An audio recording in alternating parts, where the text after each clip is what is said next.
What is up, you guys? Welcome back to another video. Today I'm going to give you guys kind of an all-together update on the big 800-gallon pond right here because you guys have not seen it in a couple of months, but mainly on how I've been able to keep the pond in a tropical range, because there are some cold water species of fish in this pond that don't need it heated at all, but there also are some tropical fish in this pond, and that's why I call it my exotic fish pond. Now, if you guys remember a couple of months ago, before it started getting cold, when it was still warm, I was kind of talking about how I plan to keep it in a tropical range. I was gonna add, the 1200 watt heaters on here, which is what is on here right now. I've got 3 of them.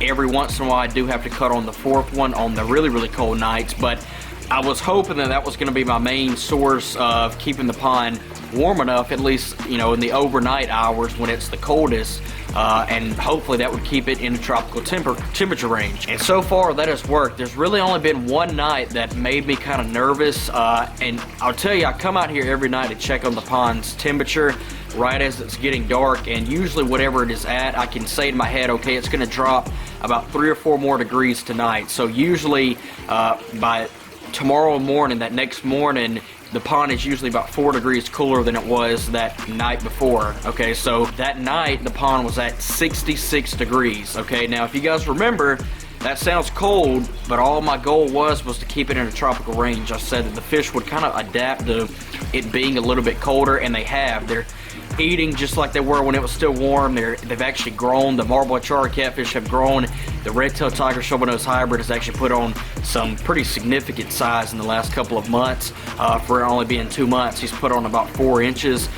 So the fish have done just fine. They've adapted to it being cooler, but I still needed to keep it in a tropical range overnight, and I knew that it being at 66 degrees, it would drop below 64, which was the number I was trying to keep it above the whole entire time. So I knew I was going to have to do something different. And if you guys also remember back when I was talking about how I planned to keep the pond heated, one other thing I was talking about doing on the really, really cold nights was something that I had not done the whole entire time, but I tried it that night and it worked.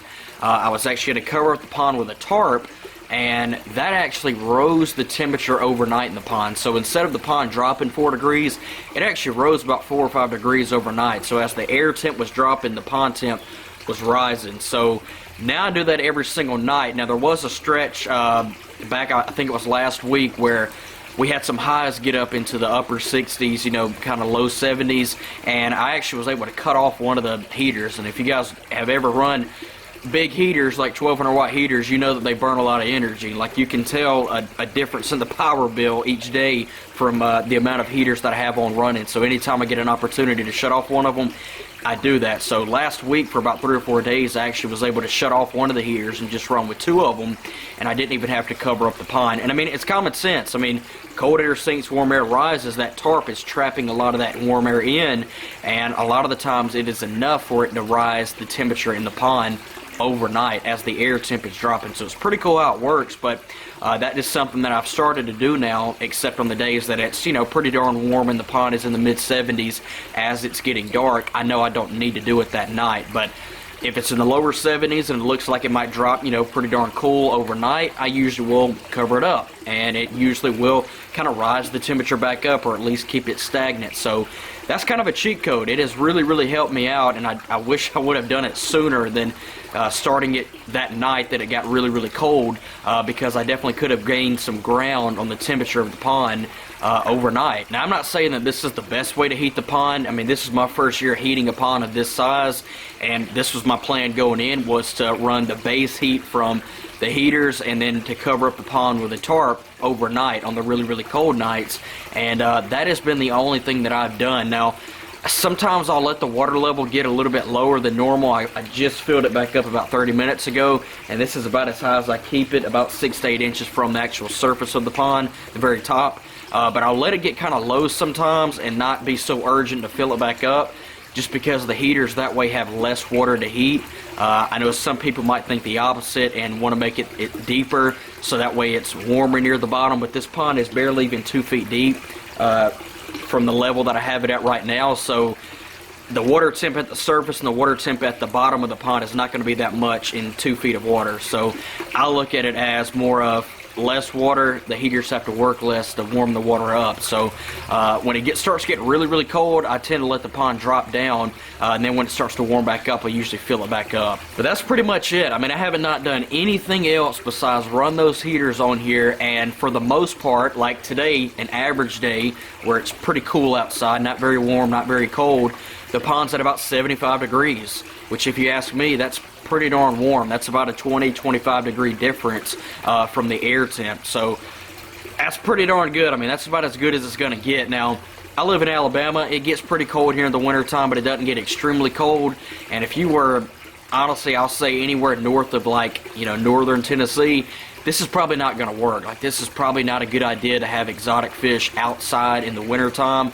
In the summertime, and, you know, maybe it's all right, and you have a big enough tank to bring them in, but for me, I don't have a large enough tank to bring these fish inside, and I knew when I set this pond up back last June that I was going to have to be able to heat it in the winter time, and I didn't know how it was going to go. Like I said, this is my first actual winter heating this size of a pond. I've done the 300-gallon pond before, but not this size of a pond, and so far it's went pretty darn good. So like I said, I think we've gotten through our coldest weather.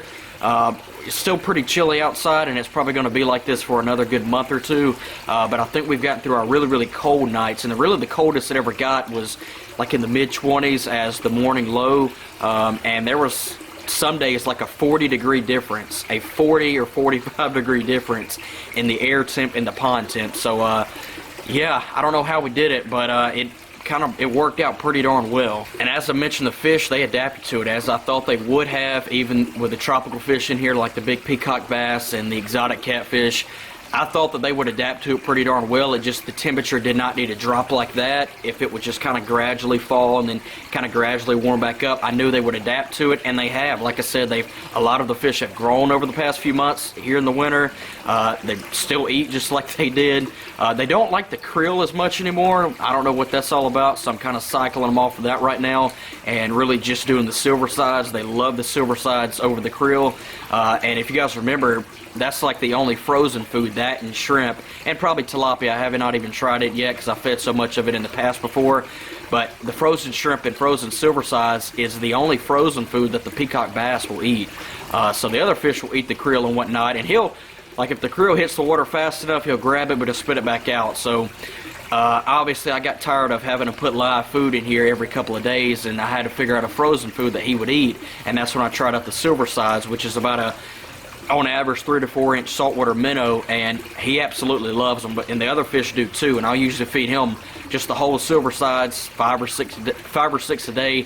He can easily eat more than that, but that's all that I'll give him. And as for the other fish, I'll just kind of break it up into pieces. But yeah, I don't know why they've kind of stopped liking the krill, so like I said, I'm giving them kind of a break from that right now and just doing the frozen shrimp and silver sides. But they only seem to really want it right now. Same thing with the softshell turtle too. So that's pretty much it. I mean, if you guys are thinking about, you know, maybe setting up a pond next winter, just make sure that, you know, you don't go too big on it, and make sure you live in a spot to where it won't get too cold to where you're not able to heat it. Like, I mean, I've had to put a good amount of heating into this pond, and it doesn't even get extremely cold. Like, it doesn't even get cold like it does up in the northern states. I live in Alabama. I'm in the south, and it still gets cold enough to where I have to put a good amount of heating in the pond. So just make sure, you know, if you're going to do this, it's probably best that you live in the southern states where it doesn't get as cold, like, you know, in Florida or in Alabama or Georgia or Mississippi, something like that, just because if you're somewhere in the northern states, this is probably not going to work out. It would in the spring and the summertime and probably even early fall,